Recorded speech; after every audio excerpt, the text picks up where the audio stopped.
Dinaluhan ng Police Regional Office 10 ang isinagawang Multi-Agency Livelihood and Social Services Caravan sa pangunguna ng 4th Infantry Division, Philippine Army, nitong Abril 8, 2026 sa Montalban Hall Camp Evangelista, Barangay Patag, Cagayan de Oro City.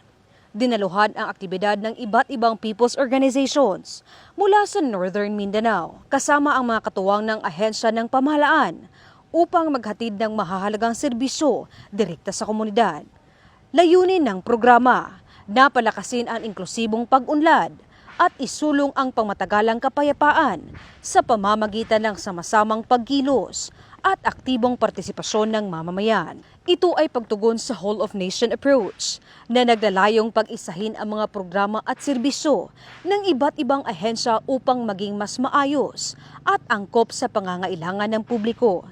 Binigyang diin din ang kahalagahan ng ugnayan ng persang pansiguridad, mga civil society groups at iba pang sektor sa pagtugon, hindi lamang sa usaping pangkayapaan at kaayusan, kundi pati sa mga hamong pangkabuhayan. Samantala, muling iginiit ng Police Regional Office 10 ang buong suporta nito sa mga inisyatiba ng pamahalaan na nagtataguyod ng kaunlaran ng komunidad, nagpapalakas ng tiwala sa publiko at nagpapanatili ng kapayapaan at kaayusan sa rehiyon.